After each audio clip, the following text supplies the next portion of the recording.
Pak Rudiana itu bohong. Pak Rudiana ini harus segera diperiksa. Ini taruhannya institusi Polri. Ada 8 orang yang diperiksa, ditangkap, diangkut. Seumur hidup itu berakhirnya kapan berakhir hukumannya? Mati baru berakhir.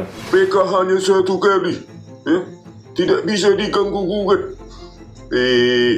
Kayak orang paling pintar aja lah kalian di Indonesia ini ya.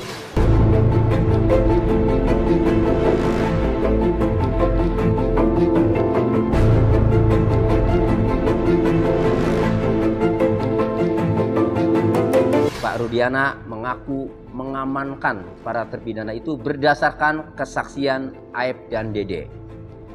Yang kedua, mengenai saksi Aep dan Dede yang tidak dihadirkan di persidangan itu juga dipertanyakan kepada Pak Rudiana.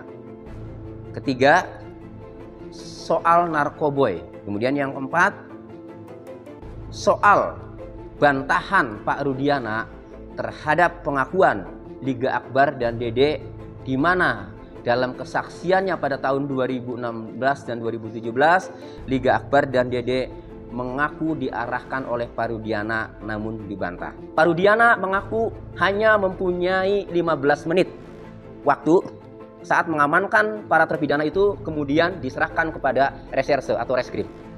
Faktanya, ya, saya membaca putusan pengadilan, ya, putusan pengadilan, silakan di zoom, nomor 4 garis miring PID titik B garis miring 2017 PN Cirebon, ya.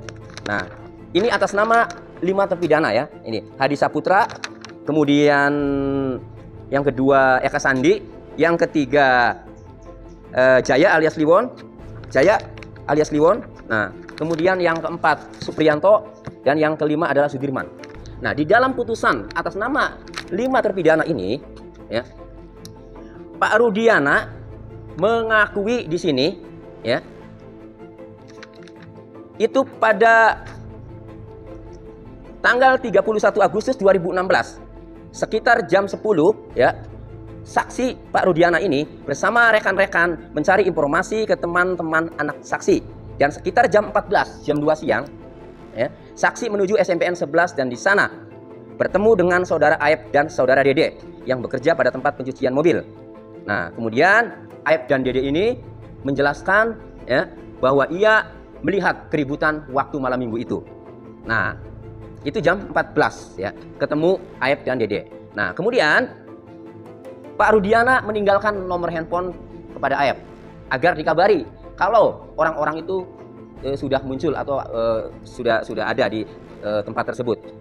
Nah, kemudian 2 jam setelah saksi dan rekan-rekan pergi, ya.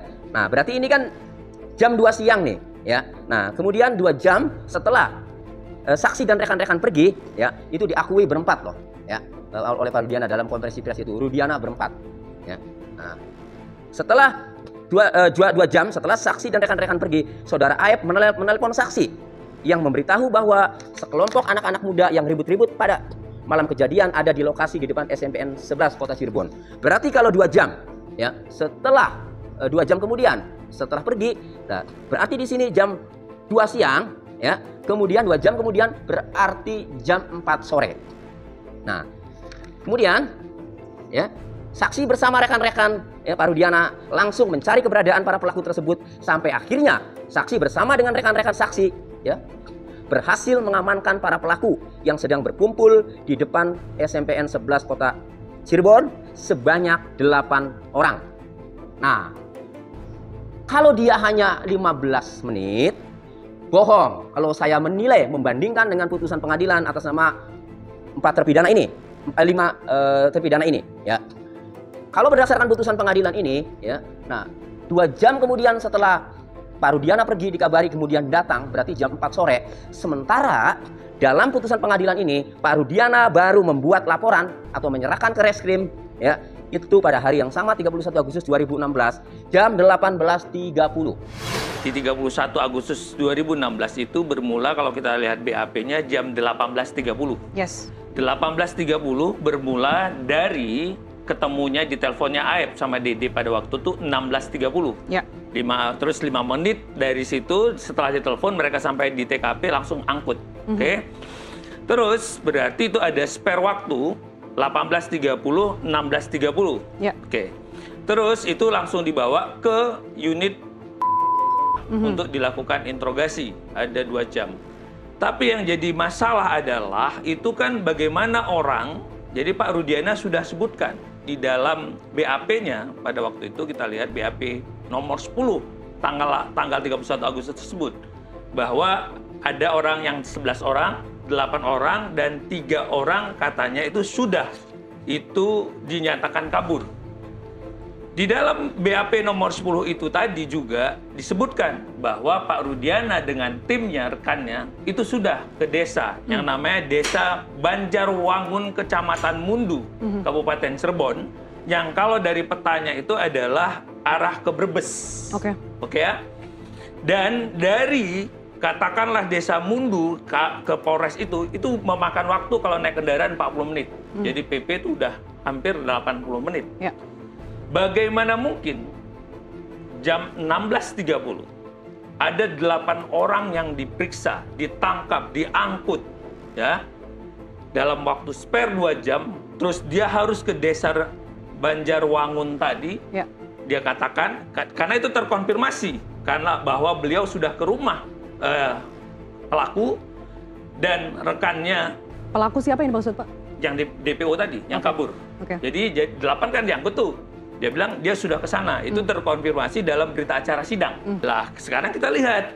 Polisi membuat pada waktu itu ada namanya atas nama Peggy. Tanggal 15 September pada waktu di Reskrim Direktur Reserse Kriminal Umum Polda Jabar pada waktu itu bikin 4 DPO. Tanggal 15 ini udah. Ada Panji, ada Dani, ada Peggy Perong, dan ada Andi. Jadi bagaimana Pak Rudiana bisa tahu?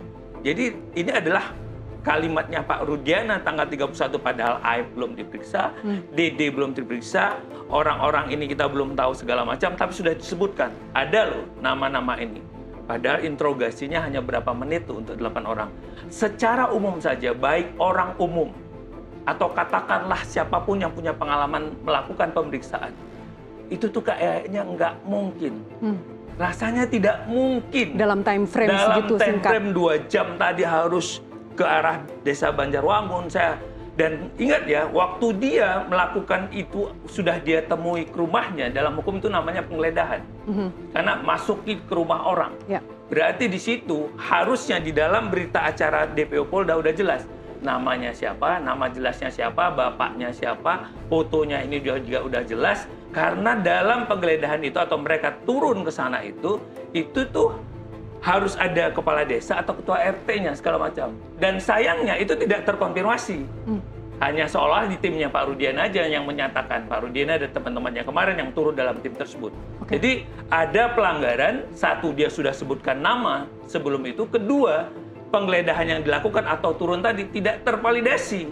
Gitu loh. Pak, ini bagaimana? Karena seharusnya kalau tervalidasi muncul bahwa kami sudah ke lokasi sehingga waktu dalam persidangan muncullah kepala dusunnya atau kepala desanya. Ini tidak ada dan akhirnya kita bisa lihat dalam surat keterangan DPO tidak ada ciri-ciri spesifik, tidak ada alamat jelas. Padahal dia kan sudah ke lokasi rumah. Rumah itu kan entitas yang di situ sudah ada orangnya.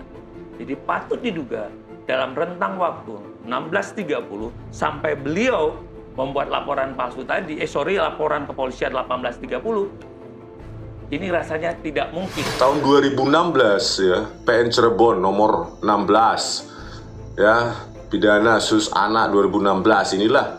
Ya ini dia. Ya sempat di-download dulu 87 kali. Terus kita lihat di sini lampirannya nggak bisa di-download, ini mati linknya ini.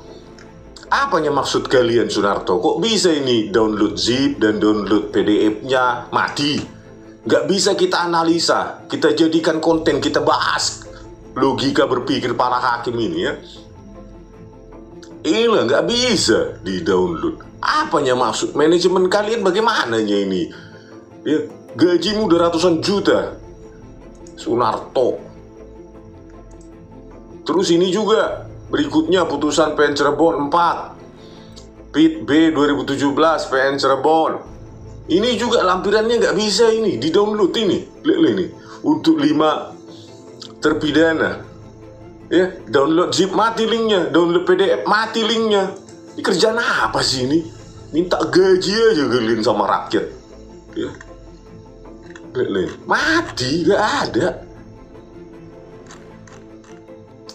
Luar biasa kali pekerjaan apa sih ini? Iya, Mahkamah Agung alun. Ya. Satu-satunya yang bisa kita cari dan kita bahas ya untuk Rivaldi dan Eko Ramadhani ini, PN Cirebon, putusan PN Cirebon 3 PIT B 2017. Cuma ini aja yang bisa di-download ini. Hidup linknya. Cuma ini aja. Terus kenapa yang lain nggak bisa? Samanya tahunnya. Kenapa mati linknya? Banyak kali ceritamu Sunarto.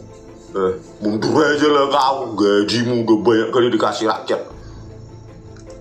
Terus kita carilah, ya, salinan putusan yang bisa kita download atas nama Tatal misalnya. Nggak ada sampai sekarang. Padahal putusan sudah dibuat 16 Desember 2024. Sekarang pertanggal 4 Januari. Kok nggak ada sampai sekarang? Katanya sudah diputuskan. Apa yang dibaca Yanto itu sebagai jubir? Apakah perlu diperbaiki lagi? Karena mengingat protes masyarakat, dibuat-buatlah logikanya, unus testis segala macam lah. Seperti alasannya Sunarto ini untuk mengurangi hukuman pidananya Anas Urbaningrum, ya. Padahal puluhan miliar korupsinya. Mana ini coba? Nggak ada sampai saat ini. Udah hampir 3 minggu sudah kalian bacakan putusan konvers. Kayak paling hebat Yanto itu, ya. Hukuman sudah inkrah, PK hanya 1 kali, ya. Tidak bisa diganggu gugat. Kayak orang paling pintar aja lah kalian di Indonesia ini, ya. Tahu nggak kalian? Ya, teorinya Einstein yang paling smart pernah ada di bumi ini, itu bisa salah Einstein. Formulasinya bisa salah, banyak yang salah. Ya, makanya perlu perdebatan para ilmuwan gitu. Kalau kalian kan otaknya jauh di bawah Einstein, kok bisa merasa kalian paling benar? Biar kita kuliti gitu loh. Apa logika kalian?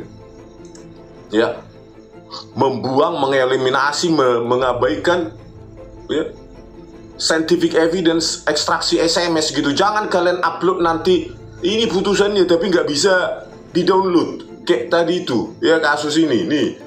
Kelima terpidana ini. Terus Saka Tatal juga nggak bisa di-download, linknya mati. Jadi nggak bisa kita kuliti PDF-nya.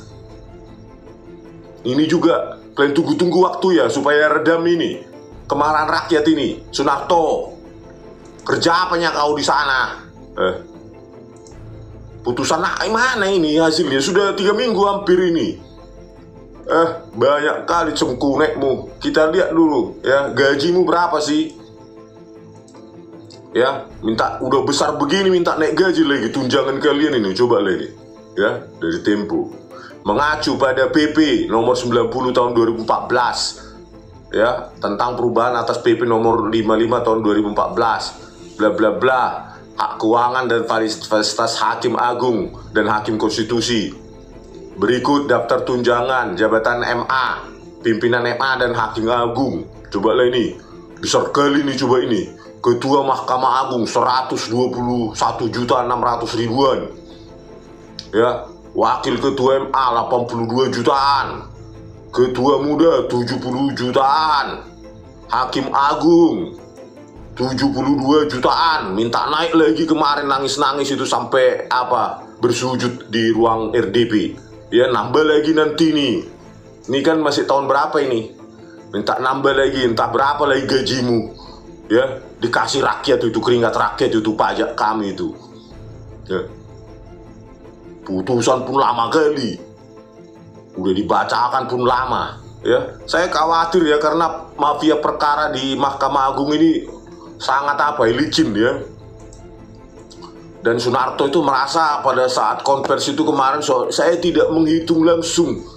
Omongan apa itu, pimpinan apa itu, ya? Pimpinan cemen itu. Harusnya kau berani, kami buka seluas-luasnya kepada KPK, kepolisian, kepada kejaksaan untuk menghabisi semua hakim agung yang terkait dengan Jarod Richard 1 triliun itu. Kalau 1000 1 miliar itu per perkara, berarti ada 1000 perkara itu kong kaling kong pemufakatan jahat di antara kalian. Sunarto. Ada 2 di situ yang membuat MA menolak, tidak adanya Novum, dan satu lagi nih, judek fakti dan judek juris katanya tidak melakukan kekeliruan atau kehilapan. Nah, kalau ini saya bantah nih. Nah, kalau tadi tidak ditemukan Novum, saya amini. Tapi kalau seandainya judek fakti sama judek juris, artinya pengadilan negeri sama pengadilan tinggi itu tidak ada kesalahan, ini saya bantah. Kenapa saya bantah? Ya bagaimana hakim bisa menyatakan bahwa keterangan seseorang yang tidak ada di persidangan itu menjadi alat bukti. Ya kan, kayak si Aib kan tidak hadir di pengadilan. Atau saksi-saksi yang lain juga tidak ada keterkaitan. Terus juga ada CCTV yang nggak dibuka, ada handphone yang nggak dibuka. Nah, kalau seandainya tidak terjadi kehilapan, ini saya bantah. Berarti oknum hakim yang mempertimbangkan seperti itu, menurut saya oknum hakimnya yang ya mungkin dia tidak sedang tidak sehat atau bagaimana, saya juga nggak ngerti. Tapi yang jelas kalau tidak ada kehilapan, saya bingung.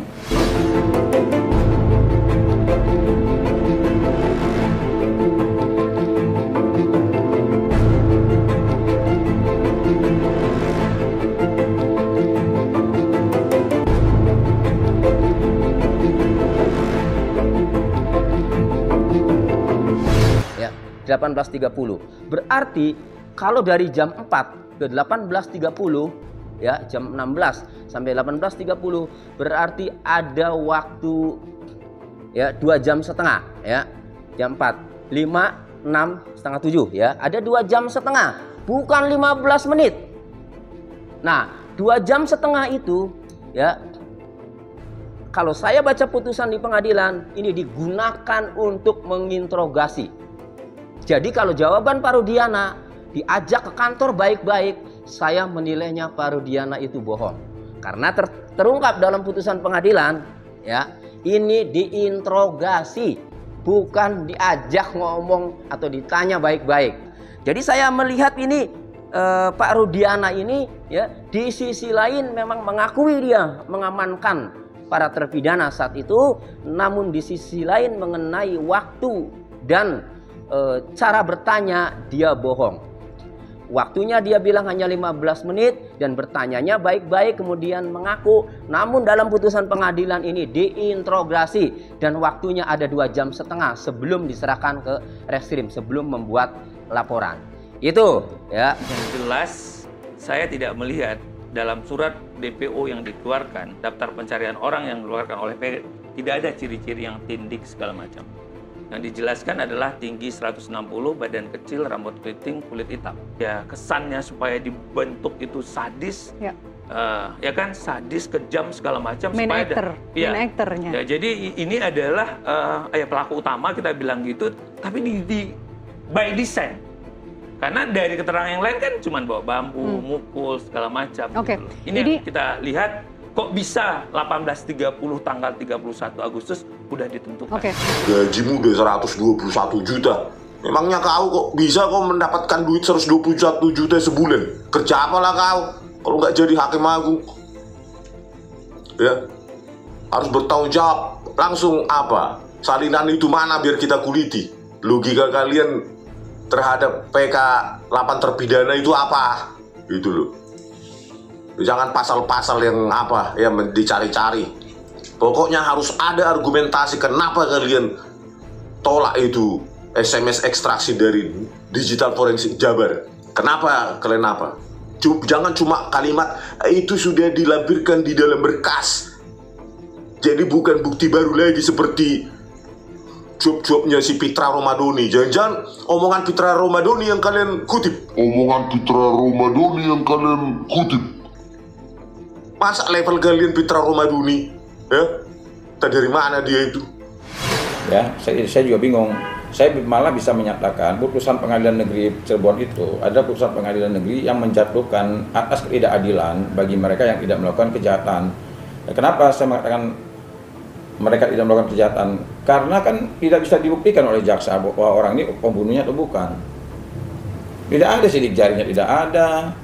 Nah, terus juga keterangan-keterangannya berbeda-beda. Lihat aja itu keterangan semua orang berbeda-beda semua. Setiap orang saksi ini muncul beda, setiap saksi ini muncul beda.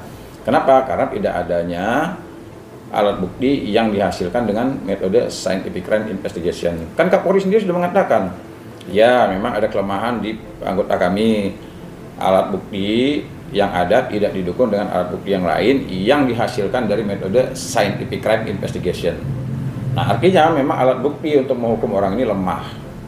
Nah, sekarang sudah hebohnya seperti ini, Mahkamah Agung mengatakan tidak ada kekeliruan, tidak ada kehilapan, tidak ada ini, tidak ada itu, dan sebagainya. Menurut saya ini ngaco ini hakimnya ya. Soal saksi Aep dan Dede yang tidak dihadirkan di persidangan. Ini kan saksi penting. Nah, kenapa tidak dihadirkan di persidangan? Jawaban Pak Rudiana saat itu tidak tahu kan, karena dia hanya sebagai pelapor. Nah, dalam kesaksian Aep dan Dede ya, itu memang tidak dihadirkan di persidangan ya. Hanya dibacakan saja saksi Aep dan Dede. Namun belakangan Dede muncul di channelnya Kang Deddy Mulyadi bahwa ia tidak hadir di persidangan itu karena menurut Dede itu atas sarannya Pak Rudiana. Nah, siapa yang benar? Ya, apakah Dede atau Pak Rudiana?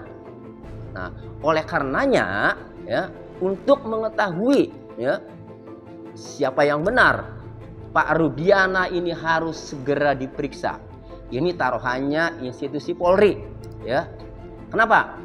Karena Dede hanya seorang kuli bangunan ya, hanya orang biasa, orang bisa dikatakan orang miskin ya, tetapi Dede berani mengungkap mengenai kesaksiannya itu ya, baik kesaksiannya diarahkan oleh Aep dan Rudiana maupun tidak hadirnya Dede di persidangan itu karena saran Pak Rudiana tersebut ya. Ini harus diperiksa Pak Rudiana. Taruhannya adalah institusi Polri. Sudah ada jalan celah untuk memeriksa Pak Rudiana ini, yaitu adanya laporan terhadap Pak Rudiana. Dede harus segera diperiksa. Sehingga dari keterangan Dede ini muncullah nama Pak Rudiana. Dan saya masih berharap 100% kepada Bareskrim Polri, baik Bareskrim Polri maupun Irwasum maupun Propam ya, untuk lebih transparan, lebih objektif memeriksa Pak Rudiana, karena ini taruhannya institusi Polri. Hasilnya segera umumkan ke publik. Mengalami sendiri seperti itu, padahal itu benar-benar adalah keterangan palsu, ya kan? Nah, yang kedua, kalau dia merasa mengetahui, mengalami dan mendengar sendiri, ya kan, dia pangkat aib tuh, bisa menangkap beberapa orang, 8 tadi, 3 yang masih DPO, kemudian melalui proses sampai ke Polda. Bayangin seorang aib itu ke Polda itu berapa? Ibda, Ibtu, AKP, Kompol, AKBP, Kombes. 6 pangkat bisa dilewati seorang aib itu, ini kan luar biasa. Kami ingin butuh landasan berpikir yang saintifik gitu loh untuk menolak itu, gitu. Hakim Agung. Kenapa? Ya, gaji kalian ini udah 121 juta, Hakim Agung 72 juta, kurang lagi. Ya, perlu jar free char lagi. Ya bek. Kalau nggak jadi hakim kalian, ya jadi apalah kalian? Cari duit segitu. Rakyat sudah susah sekarang. Pekerjaan kalian pun hancur-hancuran. Ini coba ini, kok bisa mati linknya ini untuk Saka Tatal? Ini juga ini. Kok bisa mati nih linknya ini, Sunarto? 121 juta gajimu, digaji rakyat. Yang kau pikirnya itu turun dari langit gaji itu? Ini kok bisa ini linknya mati? Tegur itu karyawanmu, disengaja atau tidak ini? Kan kita perlu baca apa logika penuntutannya, apa putusannya setiap kasus ini, gitu loh. Biar kita awasi kalian. Saya juga bingung ya. Siapa yang mengawasi Mahkamah Agung ini? Ya, badan pengawasan internal dia. Ya namanya aja internal, ya suka-suka dia. Komisi yudisial cuma kode etik. Terus kalau orang ini kong kaling kong gitu, memutuskan suka-suka gitu, udahlah abaikan aja novumnya. Kita buat aja nanti novumnya tidak bukti baru. Terus siapa yang ngawasin orang ini gitu? Orang yang smart aja, super smart di dunia ini ya, para saintis, engineer yang super smart aja, dia bisa dikoreksi dengan seminar nasional, dengan bukunya, dengan segala macam. Lah orang ini kan jauh dari super smart. Hakim-hakim agung ini. Terus siapa yang mengoreksi orang ini? Putusannya orang ini bisa salah. Ya, ketua komisi 3 pun manggil katanya susah, hakim ditelepon pun susah. Terus untuk apalah Habibur Rahman di situ? Harusnya kan panggil resmi. Gitu loh. Kami ingin mendengar keluhan masyarakat begini-begini. Ketua Mahkamah Agung datang. Itu. Jangankan ketua Mahkamah Agung, kalian bisa memanggil presiden. Kalian powerful, kalian ketua komisi 3, komisi 3 semua. Kalau begini-gini ya suka-suka lah semua jalan. Tapi ketika pajak nomor 1 nariknya ya. Kalau PPN ya, royalti penulis saja sekarang belum aja sampai ke tangan penulis. Saya sebagai penulis buku sudah dipotong 15% oleh penerbit. Ya. 15%, padahal banyak sekali item-item pajak dari sebuah buku. Itu untuk menggaji kalian semua. Ya. Keringat rakyat itu kalian pakai untuk hidup kalian. Mananya Habibur Rahman? Panggil dulu ketua Mahkamah Agung itu, panggil paksa kalau dia nggak mau. Ya. Dia bukan lembaga yang tidak bisa diawasi rakyat, enak kali. Ya, makan uang rakyat 121 juta tiap bulan tapi nggak mau diawasi rakyat. Memang kau siapa? Saya kan adalah orang yang menggugat Kapolri kan. Saya ini menggugat Pak Kapolri dan Kapolda.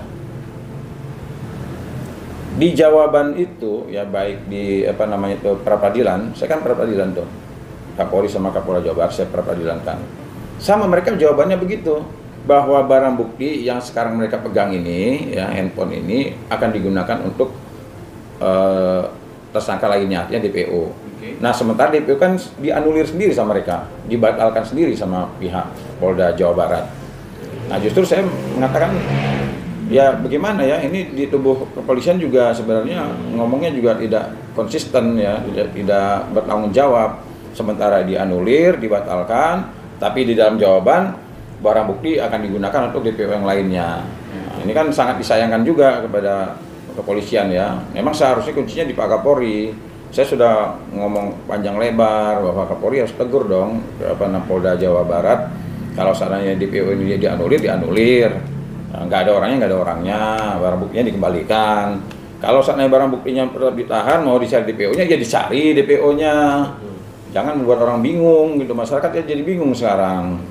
Di DPO-nya nggak ada, barang buktinya masih ditahan, orang mau cari nopo nggak bisa. Jadi jangan menyiksa orang juga gitu kan.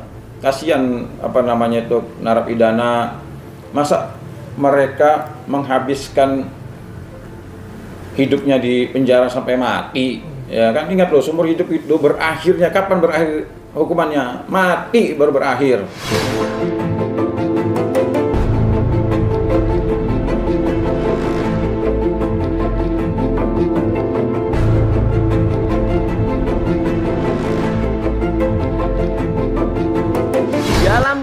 Putusan atau di dalam kesaksian Liga Akbar waktu sidang peninjauan kembali sangat terang disampaikan di depan majelis hakim bahwa Liga Akbar itu dijemput di gang, kemudian diajak ke dalam mobil, masuk ke dalam mobil, kemudian dibawa keliling kota ngobrol 4 mata.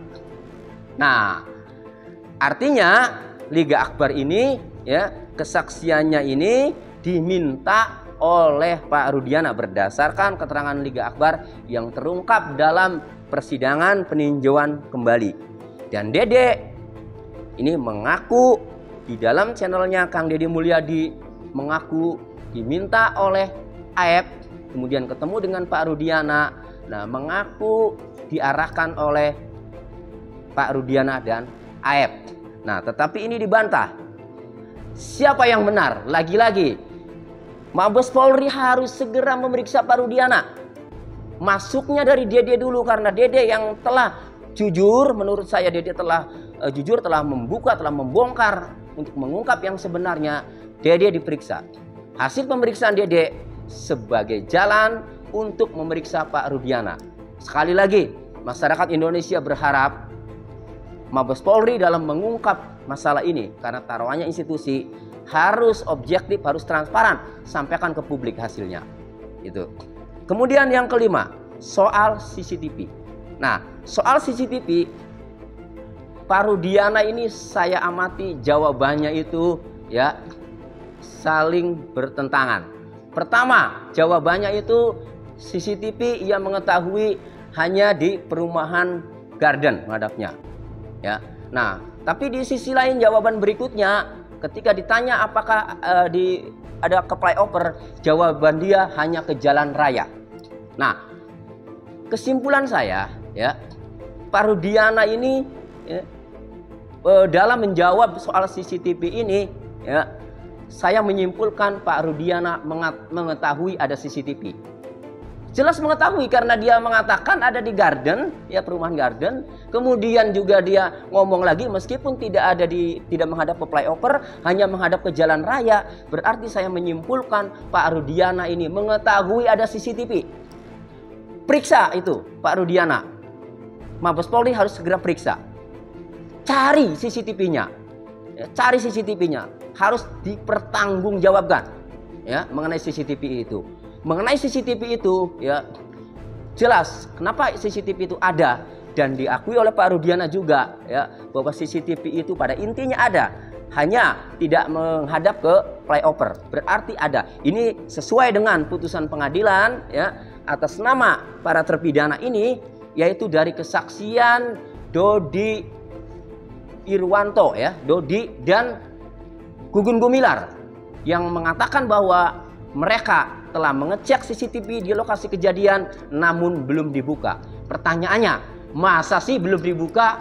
Setiap manusia ya, apalagi itu anggota polisi, ketika ada peristiwa ya, kematian, maka rasa penasaran itu ada agar segera dibuka CCTV itu. Pasti ada rasa penasaran itu. Jadi saya melihatnya Pak Rudiana ini, saya menilainya Pak Rudiana ini tidak jujur ini dalam hal CCTV ya. Oleh karenanya Mabes Polri harus segera periksa Pak Rudiana mengenai CCTV. Periksa itu Gugun Gumilar, periksa itu Pak Dodi ya. Segera kemudian hasilnya umumkan ke publik. Ingat, taruhannya institusi. Karena sekarang publik ya, mau dengan penjelasan Pak Rudiana yang kemarin ya, itu tetap publik itu tidak percaya. Itu persoalannya Bapak Kapolri. Ya, jadi ini taruhannya institusi, segera periksa dan kemudian umumkan ke publik. Jadi 8 tahun ya tidak ada follow up, apalagi dengan katakanlah ini unprofesional, unprosedural, gitu kan, bahwa bagaimana mungkin seorang Polda bikin ciri daftar pencarian orang tanpa foto, spesifik dan segala macam. Biasanya teman-teman seperti yang tadi, kita harus memastikan bahwa orang ini benar-benar pelaku atau tidak. Jadi kan dari orang subjek hukumnya, tempatnya, dan waktunya. Gitu loh. Ini harus clear dalam tindak pidana umum. Jadi teman-teman kepolisian biasanya udah memastikan itu. Oh, ini loh rumahnya, sekolah terakhirnya di sini, kawannya di sini. Dia akan cek media sosialnya begini. Sehingga dapat nih, oh ternyata ini ada keterkaitan nih. Orang ini, geng yang 8 ini dengan ini. Tapi setelah kita lihat, ini kan terbukti akhirnya. Semua keterangan-keterangan yang timnya Pak Rudiana dalam persidangan pada waktu itu, yaitu ada Pak Rudiana, ada Pak Gugun, ada Pak Dodi, Pak Andi, itu kan dibantah semuanya. Bahwa keterangan itu tidak benar. Bahwa mereka membantah 8 terdakwa itu tidak benar gitu loh. Bahwa itu terjadi. Nah, ini yang menjadi pertanyaan, nama ini kok bisa muncul kabur dibilang oleh Pak Rudiana, padahal Dede belum diperiksa, Aep belum diperiksa. Gitu loh. Hanya bermodalkan interogasi yang sebenarnya sangat rawan. Teknik interogasi dalam tindak pidana umum itu tidak bisa serta-merta. Makanya tadi Kapolri bilang saintifik.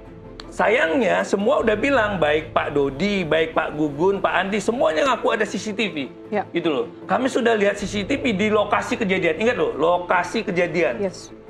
Ada lokasi kejadian berarti ada peristiwa. Tapi kenapa tidak dibuka? Kalau itu adalah teman-teman yang katakanlah terdakwa hari ini atau terpidana 8 itu adalah pelakunya, tinggal buka. Tapi itu kenapa tidak dilakukan? Disinilah patut diduga by design nama-nama 4 DPO ini supaya bikin sadis, supaya bikin kejam. Jangan-jangan ya lagi-lagi peristiwa perbuatan itu bisa jadi tidak ada atau ada orang lain sebenarnya yang melakukan, bukan orang yang 8 hari ini kita hadirkan. Ya, jangan sok mentang-mentang jadi punya wewenang Mahkamah Agung memutuskan. Harus ada pertanggungjawaban putusan, logikanya itu, logika berpikirnya. Kalau tidak ada logikanya, cuma asal-asalan, maka kami menduga ada pengaruh Jarod Richard yang lain pada putusan kalian, gitu loh. Makanya tadi saya tunggu argumentasi pengabaian, ya. Kenapa SMS ekstraksi itu kalian abaikan? Walaupun sudah ada di dalam berkas pada tahun 2016-2017, dibahas nggak? Nggak ada. Gitu loh. Jangan enteng kalian, digaji kalian. Ini Hakim Agung 72.854. Belum lagi mungkin uang-uang lain, LP dan lain-lain. Ya bak.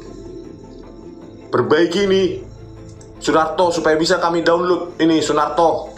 Ya, bilang sama apamu. Jangan cuma makan tidur kau di situ. Masa setega itu kan melakukan kezoliman gitu kan? Kalau seandainya bisa dibuktikan 8 terpidana ini pelakunya, nggak jadi masalah. Saya sudah katakan ya, saya tidak membela 8 terpidana, tidak. Tapi saya pengennya ya kebenaran itu terungkap. Benar nggak sih 8 terpidana ini pelakunya? Kalau benar buktikan. Ada sidik jarinya nggak di sana? Mana spermanya? Jadi kalau seandainya memang benar pelakunya, ya silakan seumur hidup. Tapi kan kita melihat begini kan kasihan. Ada orang dijatuhkan hukuman seumur hidup, ya 7 orang seumur hidup sekarang dalam penjara, dan akan berakhir masa hukumannya itu sampai mereka ini mati. Tetapi sayang disayang ada barang bukti yang bisa memastikan apakah mereka ini pelakunya atau bukan. Sampai detik ini tidak dibuka. Nah ini kan bisa dibilang ibaratnya nyiksa orang ini, ya, menjatuhkan hukuman sama orang sementara kita tidak bisa membuktikan kesalahan orang ini apa, berbuat apa gitu orang ini. Analisa saya ini pembunuhan, analisa saya. Tapi kalau teman-teman ada yang bilang kecelakaan, saya menghormati kan. Kita kan ibaratnya beda dokter, beda obat, beda pengacara, beda pendapat, itu wajar. Nah, yang penting kita jangan berseteru aja. Kan kita punya tujuan yang sama. Pendapat beda itu ya sah-sah aja. Kenapa saya mengatakan bahwa saya meyakini pembunuhan? Saya begini, kalaulah umpamanya perkara ini kita anggaplah kecelakaan ya, laka lantas lah. Kalau ini perkara laka lantas, saya rasa pihak kepolisian tidak begitu berat kok membuka perkara ini. Kan laka lantas, buka aja. Kalau ada kesalahan, umpamanya contohnya kalau diduga Pak Rudiana melakukan kesalahan, tinggal Pak Rudiana aja dihukum. Selesai clear, ya. Ferry Sambo bintang 2 aja selesai kok. Masa ini seorang itu ya yang diduga umpamanya menjadi apa namanya ini awal permasalahan ini muncul dari Pak Rudiana, tapi kok nggak kebongkar, ada apa? Kalau hanya laka lantas ya. Kalau hanya laka lantas saja, ya buka dong. Pak Kapolri perintahin aja, Pak Kapolda bereskan seberes-beresnya, setuntas-tuntasnya, selesai. Nah, tapi kan timbul pertanyaan besar sama saya. Kenapa kok sampai sekarang masih tanda tanya besar? Nah, dugaan saya ya, jangan-jangan benar ini ada apa namanya ini pembunuhan. Ini kan dugaan, boleh-boleh aja dong. Nah, dugaan pembunuhan yang mungkin bisa jadi melibatkan ada ya terkait dengan dulu jabatannya Pak Rudiana kan sebagai Kanit Narkoboy gitu.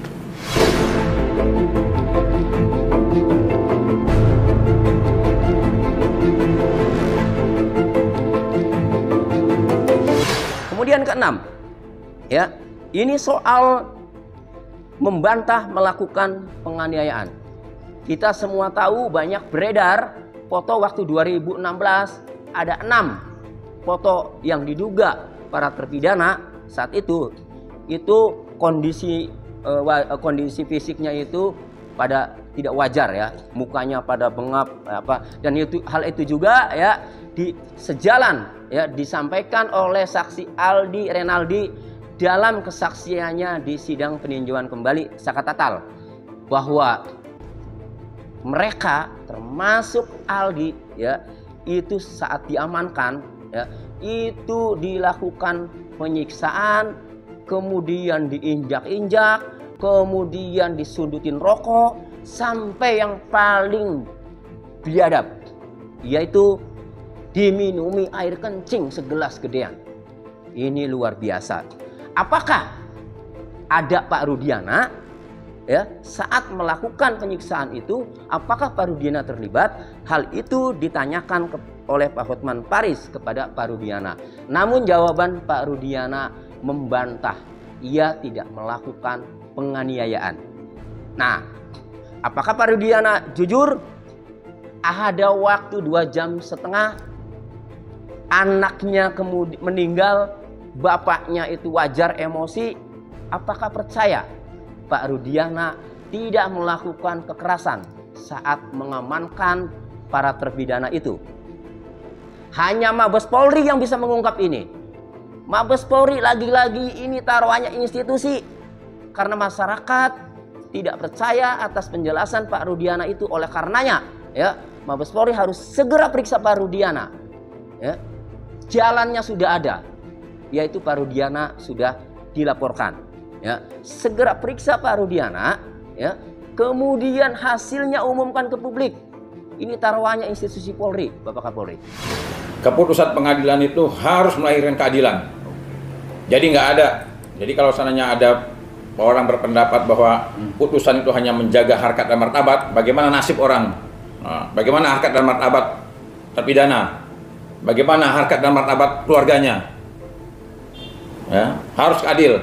Apapun alasannya, ya jangan mau menyelamatkan institusi, kita mengorbankan orang yang tidak berdosa.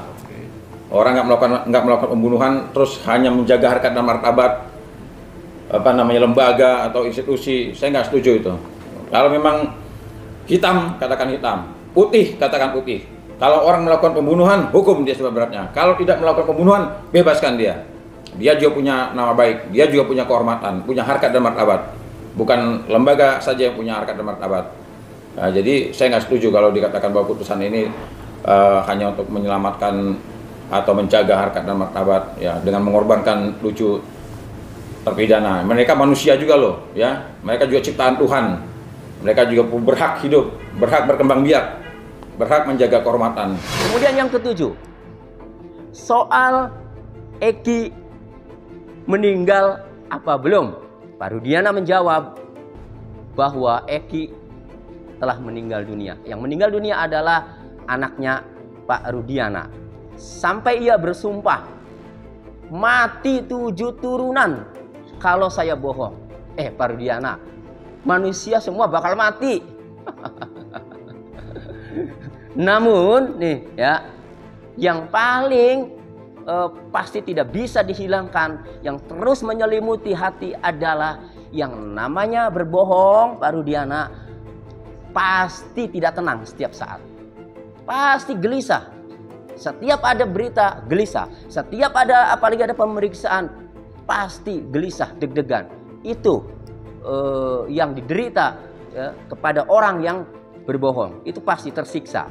Nah, oleh karenanya ya, terkait jawaban Pak Rudiana ini ya, Mabes Polri harus segera menyikapi ya. Apakah isu-isu itu benar ya? Memang Mabes Polri harus segera menyikapi. Apa menyikapinya? Ya silakan, kalau ada celah, ada jalan untuk menanyakan atau memeriksa hal itu terhadap Pak Rudiana, ya lakukan. Karena ada isu-isu seperti itu. Ya, harapan saya begini ya. Ini kan kebetulan juga Pak Prabowo kan. Saya melihatnya sejak awal Pak Prabowo ini calon presiden sampai dia jadi presiden, saya melihat dia benar-benar memang membuat, nah termasuk saya juga, terbangun jiwa nasionalisme saya. Apalagi hampir bisa dikatakan seluruh pidato-pidato dia itu benar-benar untuk kepentingan bangsa dan negara, rakyat, dan lain sebagainya. Nah, apalagi ditambah salah satu wamenko-nya adalah Pak Oto Hasibuan yang sudah diperintahkan sama Pak Prabowo memperbaiki hukum kita.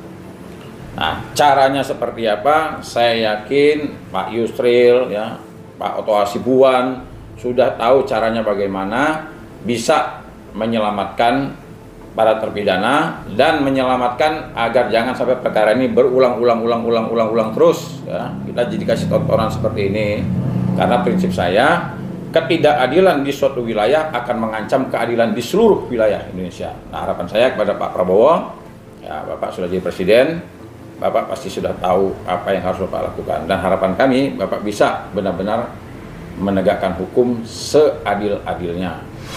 Ragu. Jadi saya menilai Pak Rudiana menjawabnya ragu, ya.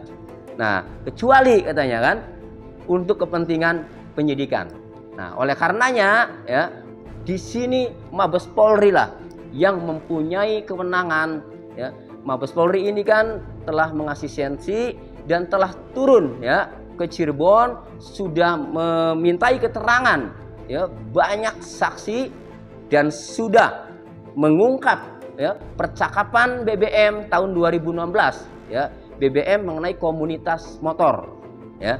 Oleh karenanya ya Mabes Polri harus segera menuntaskan kasus ini. Masyarakat masih menaruh harapan besar kepada Mabes Polri untuk segera menuntaskan kasus ini ya. Sudah bagus melakukan penyelidikan dari nol ya, dan saya yakin Mabes Polri ini ya penyidiknya cerdas-cerdas, pinter-pinter, alatnya canggih ya. Buktinya BBM tahun 2016 saja ya, grup BBM itu sudah berhasil diungkap ya. Tinggal ya saya melihatnya ini tinggal keseriusan Mabes Polri, keberanian Mabes Polri untuk membongkar semuanya. Ini taruhannya institusi Polri. Sekali lagi Bapak Kapolri, tolong hasil penyelidikannya ya, kemudian terus tuntaskan, kembangkan sampai terungkap kejadian apa tahun 2016. Apakah pembunuhan ataukah kecelakaan lalu lintas? Kalau pembunuhan, siapa pelaku yang sebenarnya? Kami masyarakat Indonesia mendukung langkah-langkah yang dilakukan oleh tim Bareskrim Polri menyelidiki kasus ini dari nol. Kami mendukung tim Bareskrim Polri yang menyelidiki kasus ini dari nol, dan kami mendukung Bapak Kapolri, kami mendukung Bapak Kabareskrim agar kasus ini terungkap secara benar apa yang terjadi tahun 2016, karena masyarakat atas penjelasan-penjelasan Pak Rudiana itu ya tidak percaya, dan ini taruhannya institusi Polri.